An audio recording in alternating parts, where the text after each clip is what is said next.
बिस्मिल्लाहिर्रहमानिर्रहीम, अस्सलाम वालेकुम। आज का हमारा लेक्चर जो है वो सेकेंड ईयर के कोर्स के ऊपर है। और सेकेंड ईयर के कोर्स में जैसे कि कल मैंने एक वीडियो अपलोड की थी, इससे पहले भी फंक्शन को बहुत डिटेल से मैंने उसमें एक्सप्लेन किया था। उसी से रिलेटेड कल हमने डोमेन और रेंज और फंक्शन की ईच एंड एवरीथिंग मैंने कोशिश की कि मैं अपनी उस वीडियो में कवर कर दूँ। अब प्रैक्टिकली हम कुछ क्वेश्चंस करेंगे आज, जिसमें हम फंक्शन की डोमेन और रेंज फाइंड करते हैं। ठीक है, तो आपके पास जो आपकी टेक्स्ट बुक है उसके अंदर कुछ क्वेश्चंस ऐसे हैं, इस तरह के, जिस तरह मैंने आपके सामने लिखा है इस तरह क्वेश्चंस लिखे होते हैं कि आपको ये क्वेश्चन दिया हुआ है, आपके पास जी एक फ़ंक्शन है और आपने इस फंक्शन का क्या करना है, डोमेन भी फाइंड करनी है और रेंज भी फाइंड करनी है। इसमें कुछ नहीं बताया गया। नॉर्मली जो इन जनरल जैसे मैं बात करती हूँ कि जब भी जैसे जी एक फ़ंक्शन है तो जी एक फ़ंक्शन है, इसकी डोमेन में कोई ना कोई सेट होगा और रेंज में भी कोई ना कोई सेट होगा। ठीक है, वो सेट सेम भी हो सकते हैं, डिफरेंट भी हो सकते हैं, लेकिन इस वक्त हमें कुछ भी नहीं बताया गया कि वो सेट क्या है। एक्स क्या है हमें नहीं पता, वाई क्या है हमें नहीं पता। ठीक है, यहाँ पे जब इस तरह के क्वेश्चंस आपको आएँ कि आपसे पूछा जाए कि find the domain and range of the function, and function का सिर्फ इस फंक्शन के बारे में जो इन्फॉर्मेशन आपको दी हुई है वो सिर्फ इतनी दी हुई है कि ये फंक्शन का डिफाइनिंग बिहेवियर आपको बताया हुआ है। यानी कि x, अगर फॉर एग्जांपल x कोई सेट है जो एग्जैक्ट क्या है मुझे नहीं पता, उसके अंदर कैसे एलिमेंट्स हैं, इवन नंबर्स का सेट है, ऑड नंबर्स का सेट है, नेचुरल नंबर्स का सेट है, रियल नंबर्स का सेट है, मुझे नहीं पता। बट x जो भी सेट है उसकी जब हम एलिमेंट्स लेते हैं और उस पर हम अपना फंक्शन अप्लाई करते हैं तो फंक्शन उनके साथ जो फंक्शन का ट्रीटमेंट है या फंक्शन का जो बिहेवियर है उन एलिमेंट्स के साथ वो आपको दिया हुआ है। वो क्या ट्रीटमेंट है कि आप फंक्शन अप्लाई होने के बाद उस एलिमेंट के साथ 2 मल्टीप्लाई हो जाता है और -5 उसमें से सब्ट्रैक्ट हो जाता है। ये आपके पास आंसर आता है। फंक्शन का डिफाइनिंग बिहेवियर आपके सामने है। आपने फाइंड करना है कि फ़ंक्शन की डोमेन में जो सेट है, जैसे कि मैंने बहुत से सेटों के नाम लिए हैं, integers, rational numbers, natural numbers, real numbers, तो कौन सा सेट है जो कि इसकी डोमेन में है, और रेंज में भी किस तरह का सेट आता है। अब जब आपको नॉर्मली क्वेश्चंस में बताया ही नहीं होगा तो आपने क्योंकि हम यहाँ पे जो काम करेंगे वो कॉम्प्लेक्स नंबर्स की दुनिया में नहीं करेंगे, हम रियल नंबर्स की दुनिया में रह के काम करेंगे। हमारा जो डीलिंग है, आपके जो कोर्स में जो डीलिंग है वो सिर्फ रियल नंबर्स के सेट तक की है। तो रियल नंबर्स के सेट की जब हम बात करते हैं तो रियल नंबर्स के सेट में ही आपके पास इंटीजर्स भी आ जाते हैं, रैशनल्स भी आते हैं, उसमें इर्रेशनल सेट भी आते हैं, इवन नंबर्स हैं, नेचुरल नंबर्स हैं, ऑड नंबर्स हैं, प्राइम नंबर्स हैं। इस तरह के वो सारे सेट्स जो कि हमारे रियल लाइफ में जो हम जिनके साथ हमारी डीलिंग होती है और रियल नंबर्स के सबसेट्स हैं, वो सारे सेट्स के साथ यहाँ पे डीलिंग होगी। और बस कॉम्प्लेक्स नंबर्स नहीं, बिकॉज कॉम्प्लेक्स नंबर जो है वो रियल नंबर्स का भी सुपर सेट होता है। कॉम्प्लेक्स नंबर जो है वो रियल नंबर्स को भी कंटेन करते हैं। तो सबसे बड़ा सेट तो वैसे कॉम्प्लेक्स नंबर होता है, लेकिन फ़िलहाल हमारी डीलिंग कॉम्प्लेक्स नंबर्स के साथ नहीं है, हमारी रियल नंबर्स के साथ है, तो हम सिर्फ यहाँ तक रहेंगे। ठीक है, अच्छा, इस केस में मैं आपको बता रही थी कि जनरली जब आपको नहीं बताया होगा कि सेट कैसे, तो आप अंडरस्टूड समझेंगे कि हमारे इस फंक्शन की डोमेन को पूरा, बजाय इसके कि आप इंटीजर समझें, इस एक्स को इंटीजर्स का सेट समझें, रैशनल नंबर्स का सेट समझें, नेचुरल नंबर्स का समझें या ऑड इवन समझें, आपने समझना है, कंसिडर करना है कि आपकी जो डोमेन है इस फंक्शन की एक्स, वो रियल नंबर्स का सेट है। ठीक है, और फिर उसके अकॉर्डिंग जो आपका आंसर आता है वो किस तरह का आंसर आता है, वो आया आपके पास जो है वो भी रियल नंबर्स में से, ज़ाहिर है वो आंसर भी आपका रियल नंबर्स में से होगा, या वो ख़ास किस्म के रियल नंबर्स होंगे, या वो जैसे आपके पास स्पेसिफ़िक किस्म का उस नंबर को 2 से मल्टीप्लाई किया जाए और माइनस किया जाए किसी नंबर से, तो वो आंसर बनता है। और फिर एक ट्रेंड इसका हम देखेंगे, इसका एक एटीट्यूड देखेंगे, अपनी रेंज का, आंसर का एटीट्यूड देखेंगे, और फिर उसके मुताबिक हम अंदाज़ा लगाएंगे कि जो रेंज का सेट है ये क्या है। ठीक है, अच्छा, इसमें दूसरी बात ये कि पहले तो हम सबसे पहले ये कंसिडर करेंगे कि हमारे पास एक्स सेट जो है वो रियल नंबर्स का सेट है। ठीक है, और वो एलिमेंट्स जो कि इस डिफाइनिंग बिहेवियर पे पूरा नहीं उतरते हैं, वो एलिमेंट्स कभी भी हमारे डोमेन का हिस्सा नहीं हो सकते हैं। जैसे कि मैं आपको एक मिसाल दूँ कि आपके पास एक फ़ंक्शन है, यहाँ पे अगर मैं साइड पे लिखूँ, एक फ़ंक्शन आप यहीं लिख देते हैं, एक फ़ंक्शन है f(x) = 1/x। ठीक है, और मैंने आपको कुछ नहीं बताया कि इस फंक्शन की जैसे हम सोचते हैं कि इस फंक्शन के डोमेन में एक सेट ए होगा और रेंज में एक सेट बी होगा, तो वो ए क्या है और बी क्या है मैंने आपको कुछ नहीं बताया। और मैं आपसे जस्ट क्वेश्चन ये करती हूँ कि आप मुझे बताएं कि ए सेट क्या है, रियल नंबर्स का है सेट, इंटीजर्स हैं, ऑड नंबर्स हैं, कि मतलब ए की पॉसिबिलिटीज़ की डोमेन इन सब सेट्स में से कौन सी पॉसिबिलिटी है कि ये सेट्स, इनमें से कौन सा सेट इसकी डोमेन बन सकता है। तो सबसे पहली चीज़ जो आपने, पहली बात तो मैंने आपको जैसे बताई थी, आपने पूरे रियल नंबर्स को कंसिडर करना है, बजाय से कि इसके डिफरेंट छोटे छोटे सेटों को कंसिडर करें। पूरे रियल नंबर्स के ऊपर हमारा फोकस होगा। रियल नंबर्स में से वो एलिमेंट जो आपके इस फंक्शन को डिस्टर्ब करेंगे, वो एलिमेंट्स हम रियल नंबर्स में से निकाल देंगे। वो एलिमेंट्स जो इसको डिस्टर्ब करते हैं और हमारा आंसर डिस्टर्ब कब करते हैं, जो हमारा आंसर जो है वो लेकर आते हैं इन्फिनिटी। फॉर एग्ज़ाम्पल, जैसे कि अगर मैं आपको, जैसे रियल नंबर्स की अगर मैं कहती हूँ कि इसकी डोमेन ए जो है, ए का मतलब रियल नंबर है, तो रियल नंबर्स में ज़ीरो भी होता है। अगर आप एफ़ में एक्स की जगह, क्योंकि एक्स आपने जो सेलेक्ट किया है वो आपने ए में से सेलेक्ट किया, अगर एक्स की वैल्यू ज़ीरो हो गई तो आप यहाँ पे जब ज़ीरो पुट करते हैं तो आपके पास आंसर क्या आता है, इन्फिनिटी। ठीक है, आपका फंक्शन जो है ज़ीरो पे इन्फिनिटी आंसर देता है। बट इन्फिनिटी के साथ प्रॉब्लम ये है कि infinity is not a number, infinity कोई नंबर तो है नहीं, और आपके पास जो भी आंसर आता है वो आपके पास जाता है बी में, बी सेट में जाना चाहिए according to the rule, because जो भी आंसर आया वो रेंज का हिस्सा है। But infinity is not a number, infinity तो किसी भी सेट में होता ही नहीं है, ये नंबर थोड़ी है जो किसी सेट में होगा। ये तो जस्ट शो कर रहा है कि आपका जो भी नंबर है वो एक बहुत बड़ा है जो कि चलता चला जा रहा है, वो एग्जैक्टनेस नहीं है इसके अंदर, तो ये नंबर तो है नहीं, तो ये बी में तो होगा ही नहीं।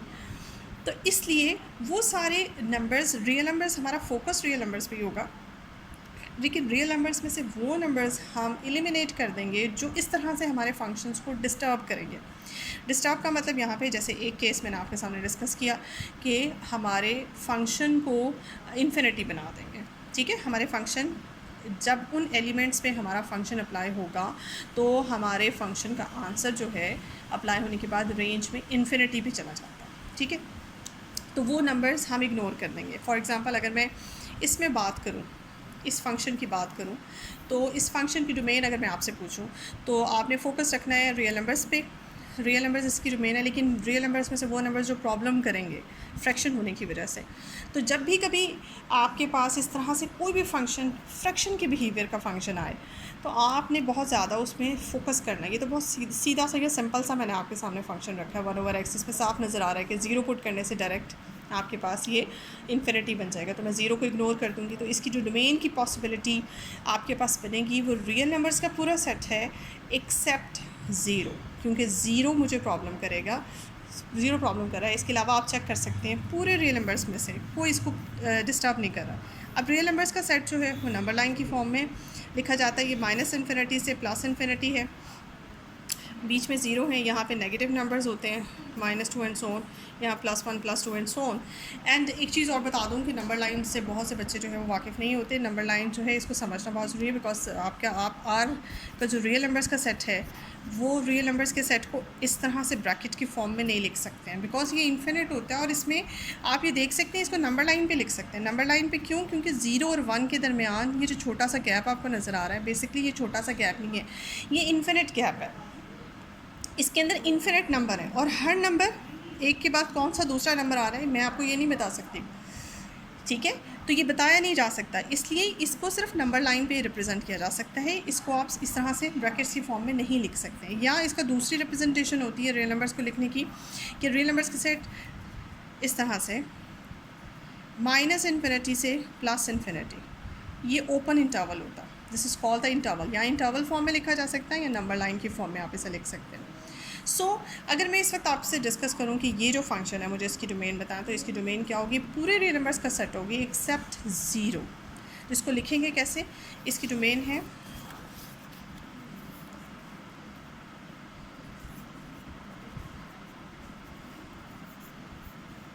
इस पूरे रियल नंबर्स का सेट एक्सेप्ट ज़ीरो।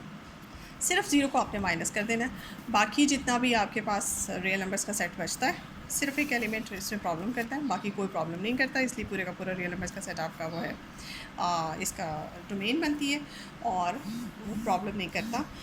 बाकी सारे नंबर्स जो हैं वो आराम से इसकी डोमेन में आ सकते हैं। अभी मैं सिर्फ डोमेन पे फोकस करूँगी, उसके बाद रेंज की तरफ आएंगे कि इसके करस्पॉन्डिंगली फिर हमारी रेंज कैसी आ सकती है। ठीक है, अच्छा, इसके अलावा और नंबर्स देखें हमें, और फंक्शन आपके पास एक एफ़ प्राइम और फंक्शन बनाती हूँ, f prime x is equals to 1/x minus 1 for example. एक और मैंने फंक्शन आपके पास बनाया। अब मैं आपसे पूछूं अगर कि इसकी मुझे डोमेन बताएं, तो इसकी डोमेन में आपके सामने है।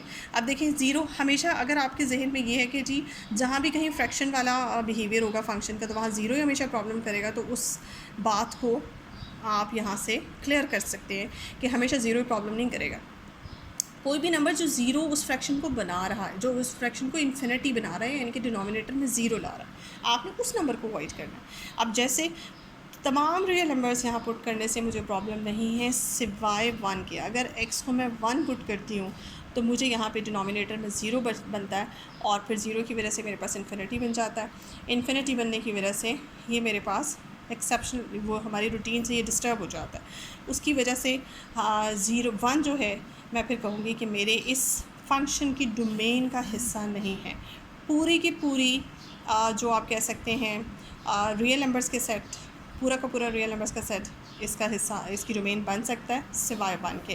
तो अक्सर आपने देखा होगा कि फंक्शंस लिखे होते हैं और साथ में ये लिखा होगा x is not equal to 1, यानी कि इसकी डोमेन, अगर मैं इसकी डोमेन डिस्कस करूँ तो domain of F prime is पूरे रियल नंबर्स का सेट सिवाय 1 के। अगर इसमें से 1 माइनस करते हैं, 1 इग्नोर करते हैं, तो पूरे रियल नंबर्स का सेट जो है वो आपके इस फंक्शन की डोमेन बन गया। इसी तरह से अगर लिखा हो x माइनस 2, तो फिर 2 पुट करने से आपके पास प्रॉब्लम हो रहा है।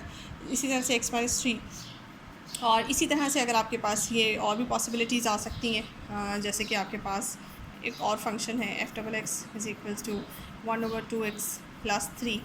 अब इसमें देखना है आपने x की कौन सी ऐसी वैल्यू पुट की जाए कि आंसर जो है वो आपका प्रॉब्लम करेगा।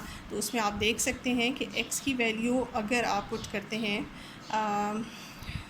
-3/2, आप देख सकते हैं कि अगर आप यहाँ -3/2 पुट करें तो ये डिनोमिनेटर में ज़ीरो बन जाता है। तो ये आपको मैंने एक तरीका सिखा दी कि जब भी फ्रैक्शन के आपके पास बिहेवियर आए, फंक्शंस ऐसे जिनके बिहेवियर फ्रैक्शन में है, तो वो आप कैसे चेक कर सकते हैं। यहाँ से x की वैल्यूज़ निकाल लें, कौन सी ऐसी वैल्यू है जिसको पुट करने से ज़ीरो आता है, तो वो आप इजीली चेक कर सकते हैं। तो सारी रियल नंबर्स जो है वो आपकी डोमेन का हिस्सा होगा, लेकिन ये सिवाय इस नंबर के। ठीक है, तो ये तो एक तरीका मैंने आपको टेक्निक बता दी। अब अगर सिंपल इस फंक्शन की बात करते हैं, जैसे जी ऑफ एक्स आपके पास लिखा हुआ है, जी ऑफ एक्स एक सिंपल फंक्शन है, इसमें फ्रैक्शन नहीं है। सबसे अच्छी बात ये, जब भी आपके पास फंक्शन का बिहेवियर फ्रैक्शन में आए तो आपने थोड़ा सा अलर्ट हो जाना है। उसमें आपने बहुत ख्याल रखना है कि ऐसा कोई वैल्यू मैं एक्स की पुट ना कर दूँ, डोमेन में ना डाल दूँ जिससे हमारे पास इन्फिनिटी बन जाए। अब इसमें मुझे कोई प्रॉब्लम नहीं है, इसमें मैं तमाम रियल नंबर्स में से, इसमें चाहे मैं ज़ीरो पुट कर दूँ, इसमें चाहे मैं एक्स की जगह कोई नेगेटिव रियल नंबर पुट कर दूँ, मैं एक्स की जगह कोई पॉजिटिव रियल नंबर पुट कर दूँ,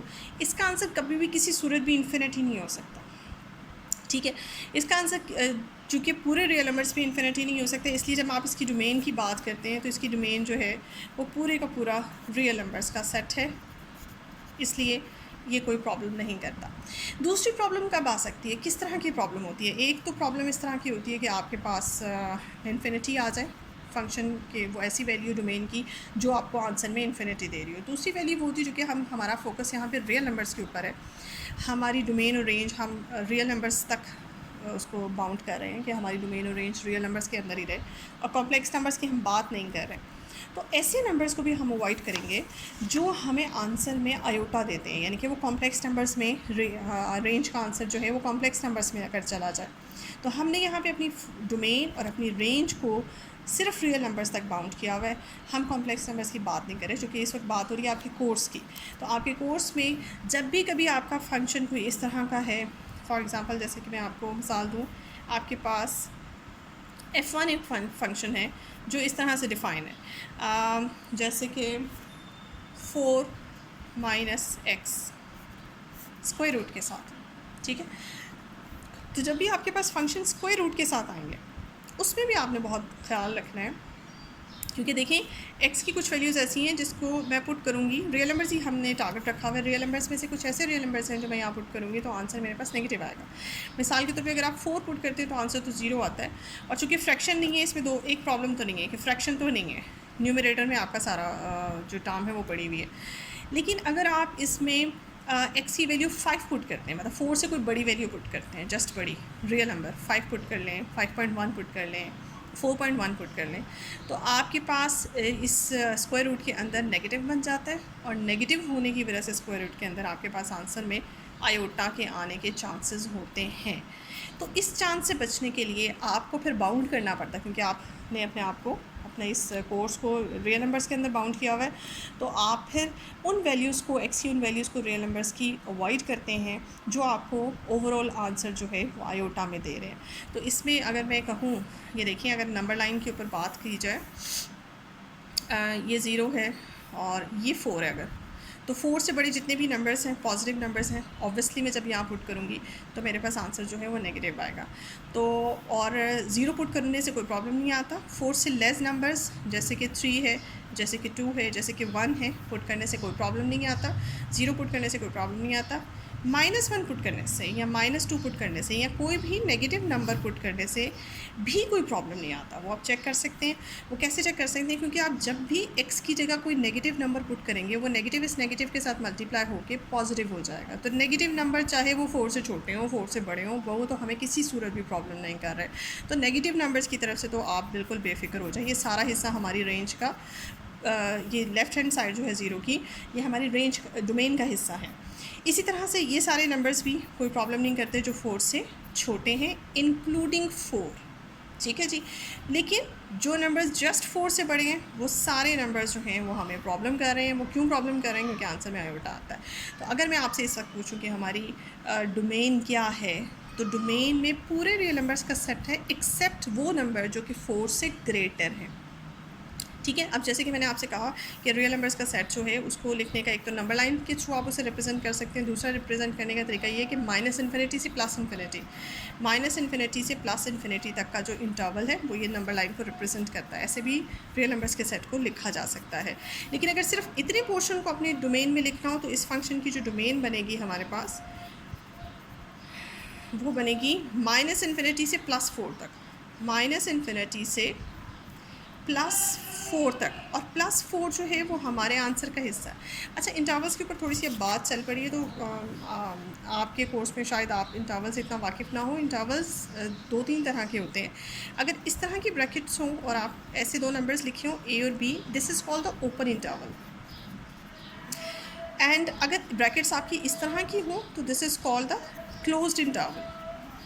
और अगर ब्रैकेट्स इस तरह की हों, बाहर की तरफ उनका फेस हो, इनको भी हम ओपन इंटरवल कहते हैं। तो ओपन इंटरवल लिखने के 2 तरीके होते हैं, एक छोटी ब्रैकेट से और एक ब्रैकेट्स को मुंह आप फेस बाहर की तरफ कर दें। लेकिन अगर अंदर की तरफ हो तो फिर ये क्लोज इंटरवल होता है। इस तरह से और कुछ इंटरवल्स भी होते हैं जो एक तरफ से तो क्लोज होंगे और दूसरी तरफ से ओपन होंगे, तो इसको हम क्लोज ओपन इंटरवल कहते हैं।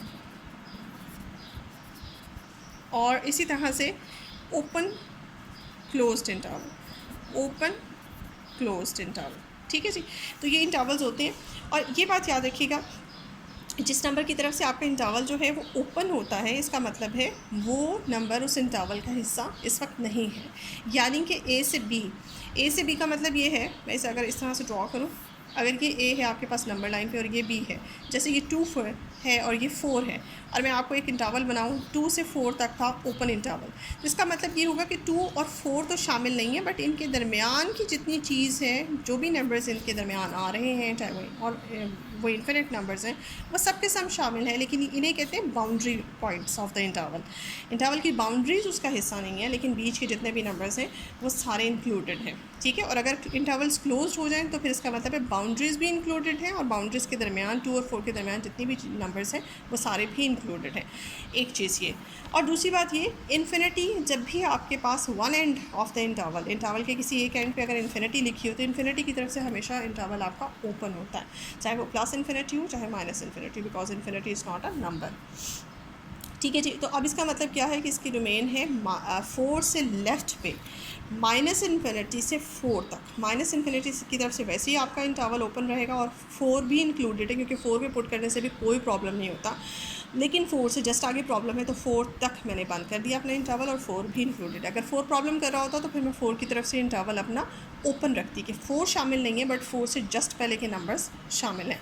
एक और बात याद रखिएगा कि इंटरवल हमेशा इन्फिनिट होते हैं। बज़ाहिर आपको नज़र आने वाला ये छोटा सा इंटरवल 1 से 2, इसमें आपको लगता है जैसे ये तो छोटा सा इंटरवल है, बट ये छोटा सा इंटरवल नहीं है, ये इन्फिनिट है। बिकॉज नंबर लाइन पे अगर हम देखें तो ये 1 है और ये 2 है। 1 और 2 के दरमियान ये छोटा सा गैप बज़ाहिर आपको इस वक्त छोटा सा लग रहा है, लेकिन अगर हम इसके दरमियान नंबर्स काउंट करने बैठ जाएँ तो हम नंबर्स को काउंट नहीं कर सकते हैं। तो हर इंटरवल, चाहे वो ओपन इंटरवल हो, चाहे वो क्लोज इंटरवल हो, चाहे वो ओपन क्लोज हो, चाहे वो बज़ाहिर उसकी बाउंड्री पॉइंट्स बहुत करीब करीब एक जैसे 1 और 2 एक दूसरे के बहुत क्लोज नज़र आ रहे हैं, हर इंटरवल हमेशा इन्फिनिट सेट होता है। मीन्स उसके अंदर इन्फिनिट नंबर्स इंक्लूडेड होते हैं। ठीक है जी। अच्छा, ये तो बात हो गई हमारे पास 2 तरह की प्रॉब्लम्स हमने देखी कि जो हमारे आ सकती हैं डोमेन में। एक वो प्रॉब्लम जो कि हमारे रेंज के आंसर को इन्फिनिटी बना दे, और दूसरा वो जो आयोटा में कन्वर्ट कर दे। तो उस दोनों केसेस में हमने उन नंबर्स को डोमेन के डोमेन में से उस यानी कि अपने डोमेन सेट में से उन नंबर्स को एलिमिनेट कर देना है। यहाँ वो नंबर्स हमारे डोमेन हो ही नहीं सकते जो कि प्रॉब्लम करते हैं हमारे रिज़ल्ट में। ठीक है जी। तो ये इस तरह से मैंने आपको बताया। उसके बाद अब कुछ फंक्शंस आपको इस तरह के भी नज़र आएंगे। ये देखें, जैसे g of x is equals to 6x + 7 भी आंसर दे रहा है और 4 - 3x भी आंसर दे रहा है, लेकिन कंडीशंस है। 6x + 7 आंसर तब देता है जब x की वैल्यू -2 या उससे लेस होती है, और 4 - 3x तब आंसर देता है जब x की वैल्यू -2 से ग्रेटर होती है। यानी कि नंबर लाइन पे अगर मैं इसे ड्रॉ करूँ, ये है जी, अगर आप इसे -2 यहाँ ड्रॉ करो, ये -2 है, -2 को सेंटर मान के उसने बातें सारी की हुई हैं। -2 एंड -2 से लेस, यहाँ पे -2 को डार्क कर देती हूँ, ये भी इंक्लूडेड है, और -2 से लेस जब कोई वैल्यू जी में पुट की जाती है तो आपका बिहेवियर ये बनता है। ये देखें, x रिप्रेजेंट कर रहा है ये सारे आर्बिट्रेरी नंबर्स को, और जब x आपका -2 से ग्रेटर होता है, -2 से ग्रेटर ऑब्वियसली नंबर्स कहाँ होंगे, राइट पे होंगे, पॉजिटिव साइड पे होंगे। ये देखें, ये वाले जो नंबर्स हैं, इसको मैंने डिफ्रेंशिएट कर दिया। ये वाले जो नंबर्स हैं, जब इनमें से कोई नंबर आप g ऑफ x में पुट करते हैं तो आपका ये वाला बिहेवियर बनता है, आपका आंसर जो है वो 4 - 3x आता है। ठीक है जी।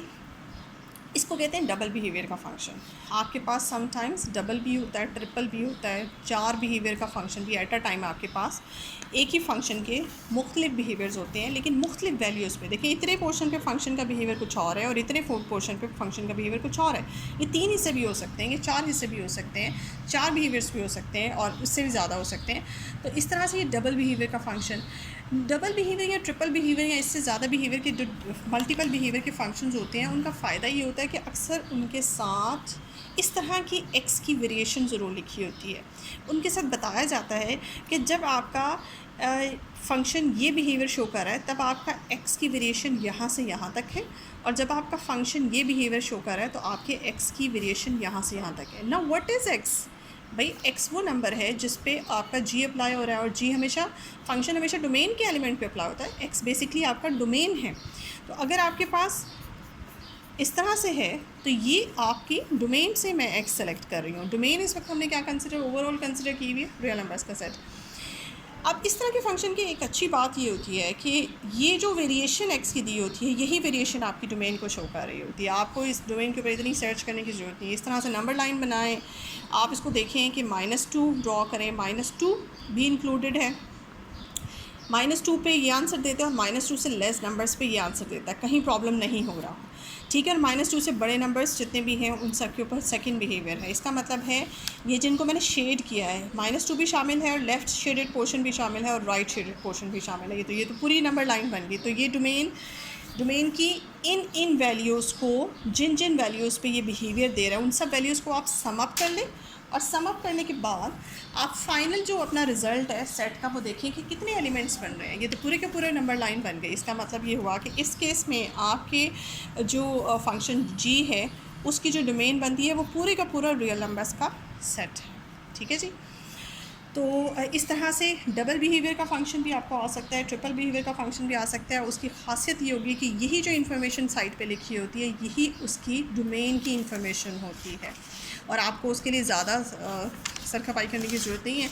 इसको बस आपने ऐसे अगर नंबर लाइन पे ड्रॉ करें, अगर इसमें कोई नंबर भी इसमें पूरी रियल लाइन्स में से कोई नंबर मिस नहीं है। हाँ, अगर यहाँ इक्वल ना होता तो सिर्फ -2 मिस होता और -2 से लेस और -2 से ग्रेटर सारे नंबर्स शामिल थे, तो फिर मैं इसकी डोमेन लिखती और में से सिर्फ -2 इग्नोर कर देती, बाकी पूरे का पूरा सेट जो है वो इसकी डोमेन बन जाएगा। अब आते हैं रेंज की तरफ। जब आपको डोमेन पता चल जाए तो उसके बाद रेंज के बारे में आप फैसला कर सकते हैं कि रेंज क्या होगी। अगर आपकी डोमेन ही सही नहीं है, आपने डोमेन सही फाइंड नहीं की है, तो फिर उसके मुताबिक ज़ाहिर है फिर रेंज का आंसर भी आप गलती के चांसेस हो सकते हैं। तो इसमें शुरू से आते हैं। शुरू से क्या है, जैसे कि मेरे पास एक फ़ंक्शन था। सबसे पहला फंक्शन जो हमने डिस्कस किया था वो f(x) था। f(x) 1/x था और फिर मैंने आपसे कहा था कि इस f(x) की जो डोमेन है वो हमारे पास पूरे के पूरे रियल नंबर्स का सेट है सिवाय 0 के। तो इसके पास इस फंक्शन की जो डोमेन है, जैसे इसको डिस्कस कर लेते हैं। इसकी जो डोमेन हमने निकाली थी वो पूरे रियल नंबर्स का सेट था सिवाय 1 के। ठीक है। अब इसकी रेंज क्या है, रेंज किस तरह की आ सकती है, यानी कि जब जैसे पूरे रियल नंबर्स को, इसमें असूल तो ये है कि डोमेन के सारे एलिमेंट्स आप इसमें पुट करें तो 1 बाय 1 जो नंबर आता है that is called the range. For example 1 नहीं पुट कर सकते, बाकी रियल नंबर्स कितने हैं, 1 के अलावा आप 1.1 पुट करें, 1.2 पुट करें, फिर 2 पुट करें। मैं बीच में मिस कर रही हूँ जल्दी बताने के लिए। फिर 2 और 3 के दरमियान जितने नंबर्स हैं वो सब पुट करें और फिर आंसर नोट करते जाएं, और फिर 3 और 4 के दरमियान एंड सो ऑन, उधर से फिर 0 और 1 के दरमियान। ठीक है, फिर -1, फिर नेगेटिव। अब आपके सामने ये इतनी लंबी नंबर लाइन है। सिवाय 1 के ये जितनी भी नंबर लाइन के अंदर एलिमेंट्स हैं जो कि इन्फिनिट हैं वो सारे के सारे इस फंक्शन में पुट हो सकते हैं।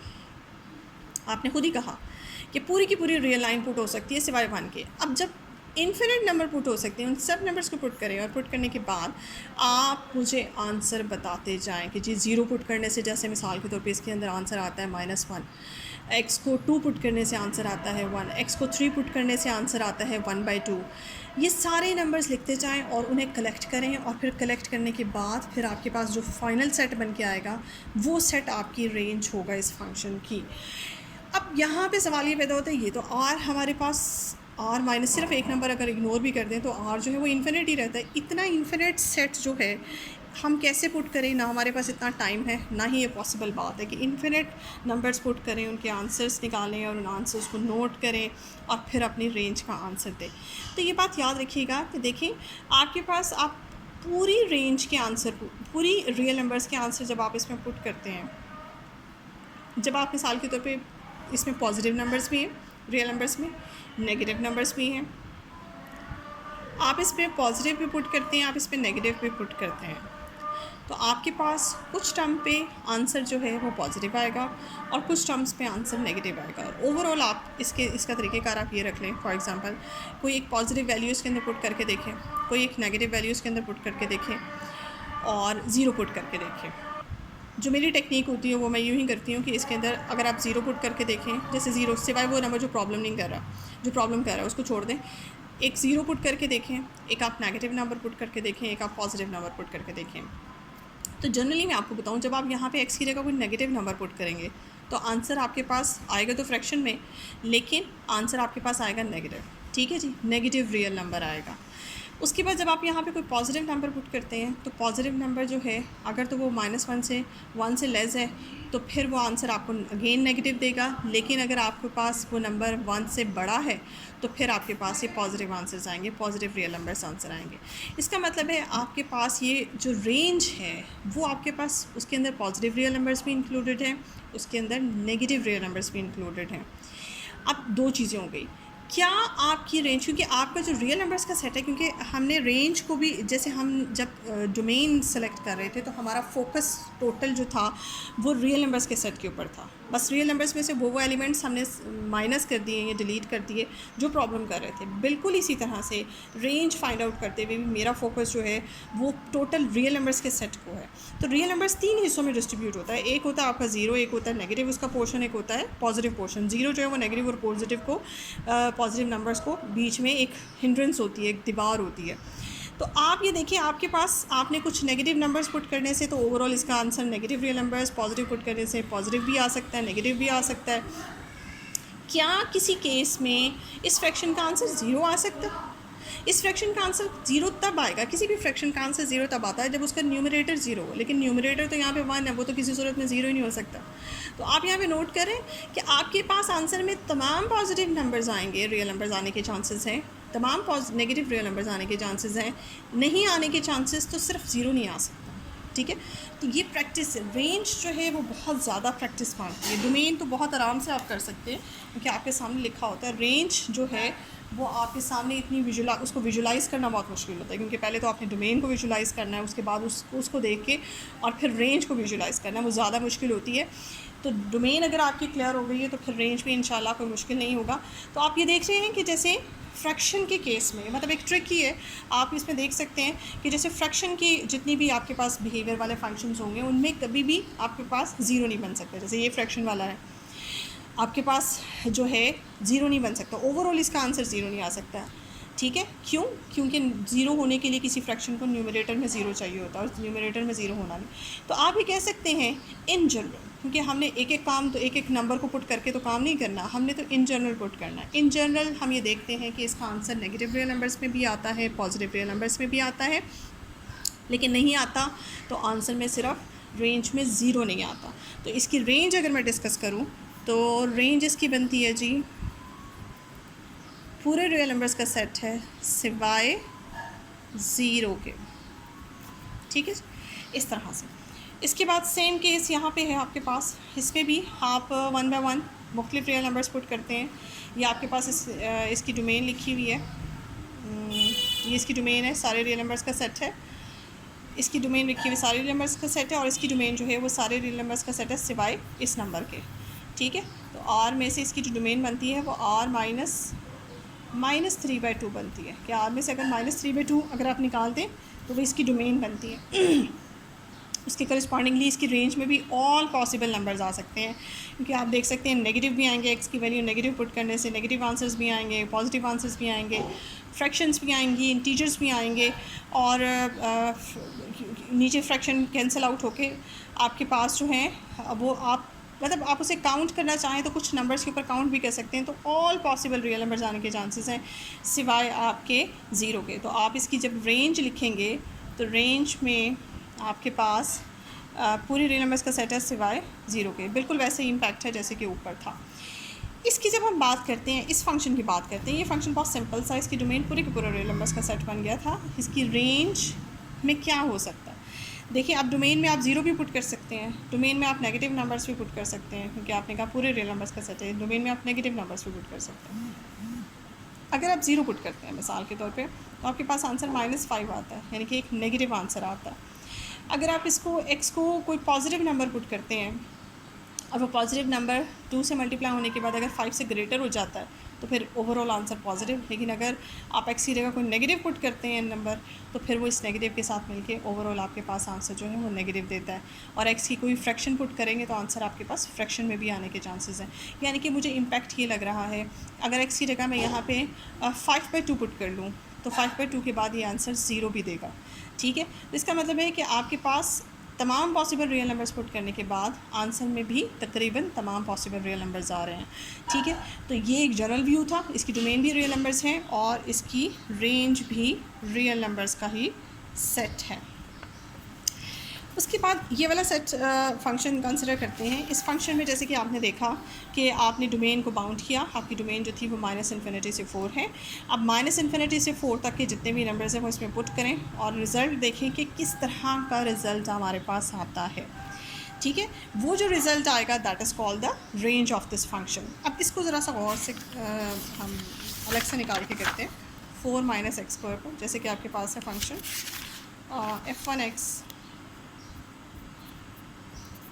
4 माइनस एक्स, और आपने कहा इसकी डोमेन बनती है माइनस इन्फिनिटी से 4 तक। ठीक है जी, ये आपने कहा इसकी डोमेन बनती है, और इसकी डोमेन में जैसे मैं इसे ड्रॉ भी कर दूँ, माइनस इन्फिनिटी से 4 तक इसकी डोमेन है।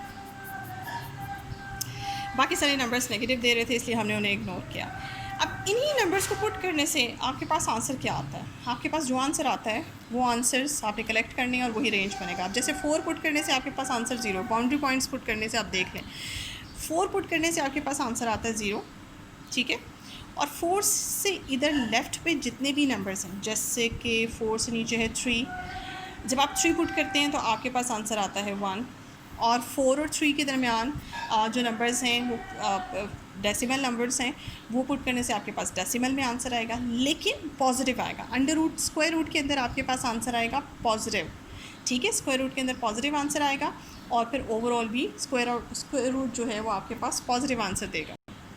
और इसके अलावा ये सारे नंबर्स पुट करने से, जैसे कि आपको पता है कि स्क्वायर रूट के अंदर आपके पास आंसर जो है वो पॉजिटिव ही बनेगा, ठीक है। और पॉजिटिव बनने के बाद आपके पास अंडर रूट जब हम उसका लेंगे तो हम उसका पॉजिटिव ही उसको कंसिडर करेंगे। तो इसका मतलब ये हुआ कि आपके पास ओवरऑल फ्रैक्शन को अगर हम रेंज को अगर हम देखें तो रेंज में ये सारी वैल्यूज़ जब हम एज ए डोमेन इसमें पुट करते हैं तो रेंज की फॉर्म में कहीं भी नेगेटिव नंबर इंक्लूड नहीं है। 4 पुट करने से आपके पास आता है 0, यानी कि आपके पास जो रेंज का पहला नंबर आता है वो 0 आता है।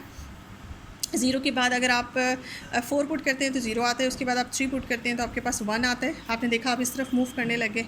अब 3 के बाद 2 पुट करते हैं तो आपके पास 2 आता है, ठीक है। 2 अंडर रूट आता है, सॉरी 2 नहीं आता, 2 अंडर रूट आता है। अंडर रूट 2 आपके पास आता है, तो एक आंसर आपके पास 0 आ गया, एक आपके पास 1 आ गया, एक आपके पास अंडर रूट 2 आ गया। उसके बाद आप पुट करते हैं 1 पुट करते हैं तो आपके पास 3 आंसर आता है। आप और इस तरफ मूव करना शुरू कर देते हैं। तो अप्रॉक्सीमेटली ये सब नंबर्स जो मैं अब ड्रॉ कर रही हूँ ये आपकी रेंज के नंबर्स हैं।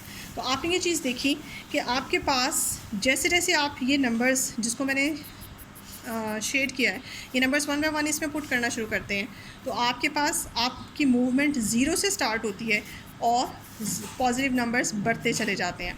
जब आप इसमें -3 पुट करेंगी, फॉर एग्जांपल आगे नेगेटिव नंबर को -3 पुट करेंगी तो आपके पास आंसर जो है अंडर रूट 7 आएगा, ठीक है। तो यानी कि आप इस तरफ मूव करने लग जाएंगे। इस तरह से आपके पास आप 10 -10 पुट करती हैं तो आपके पास 14 आता है, अंडर रूट 14, जिसको आप करके तो 7.6 पॉइंट समथिंग इस तरह का कुछ आंसर आता है। यानी कि आपकी मूवमेंट जो है वो इस तरफ है और अप्रॉक्सीमेटली हर नंबर जो है वो यहाँ पे कवर हो जाएगा। तो आपकी जो रेंज बनेगी इस केस में, इस फंक्शन की जो रेंज बनती है वो बनती है 0 से शुरू होके, 0 भी इंक्लूडेड है, 0 से प्लस इन्फिनिटी तक सारे नंबर्स आपके इंक्लूडेड हैं, क्योंकि ये भी इन्फिनिट नंबर्स हैं। तो आप थोड़ा सा अंदाज़ा ही 2-4 नंबर्स पुट करके अंदाज़ा ही लगाना है और आप अंदाज़ा ही लगा सकते हैं। ये ईच एंड एवरी नंबर आप पुट नहीं कर सकते। आपका फोकस उन नंबर्स पे होना चाहिए जो आंसर में नहीं आएंगे। जैसे मैंने बिल्कुल स्टार्ट में आपको कहा कि जो फ्रैक्शन वाले नंबर्स हैं उनमें किसी सूरत 0 नहीं आ सकता। तो ये कुछ ट्रिक्स हैं जो आपको पता होने चाहिए और उनके ऊपर आपकी नज़र होनी चाहिए। बस उनको एलिमिनेट करके रेंज में से बाकी सारे नंबर्स जो हैं वो आपकी रेंज होगा। अब जैसे किसी सूरत भी यहाँ डोमेन का कोई नंबर भी अगर आप पुट करें तो आंसर में आपके पास कोई नेगेटिव नंबर नहीं आएगा, ठीक है, कोई नेगेटिव नंबर नहीं आएगा। इसलिए हमारी रेंज में सिर्फ़ और सिर्फ पॉजिटिव पोर्शन शामिल है। ये बात याद रखिएगा, जब भी स्क्वायर रूट रियल नंबर्स के अंदर जब बात कर रहे हैं फंक्शंस की डोमेन और रेंज को हम अपने रियल नंबर्स के ऊपर बाउंड कर रहे हैं, तो याद रखिएगा कि आपके पास जब भी स्क्वायर रूट का कोई फंक्शन आए तो उस फंक्शन में आपके पास रेंज का आंसर हमेशा पॉजिटिव ही रहता है। रेंज का आंसर आपका नेगेटिव की तरफ नहीं जाता। होप्स हो कि आज के लेक्चर में आपको मैंने तो पूरी कोशिश की है कि आपको हर एंगल से हर तरह के फंक्शंस दिखा के तो कोशिश करूँ कि आपको फाइंड रेंज और डोमेन फाइंड करना किसी भी फंक्शन के बहुत आराम से समझ लग जाए, लेकिन फिर भी आपको खुद प्रैक्टिस करनी पड़ेगी। जब तक आप प्रैक्टिस नहीं करेंगे आपको कोई भी चीज़ क्लियर नहीं होगी। मैथ्स जो है वो प्रैक्टिस की गेम है। आप प्रैक्टिस कीजिए, आप मेरी वीडियो देखिए, होप सो कि ये बहुत ज़्यादा आपके लिए यूज़फुल होगी। लेकिन आप इसको देखने के बाद और प्रैक्टिस करने के बाद प्लीज़ कमेंट ज़रूर दीजिएगा। और थैंक यू सो मच। अगर आपने मेरे इस चैनल को सब्सक्राइब नहीं किया तो प्लीज़ काइंडली सब्सक्राइब कर दें। Thank you.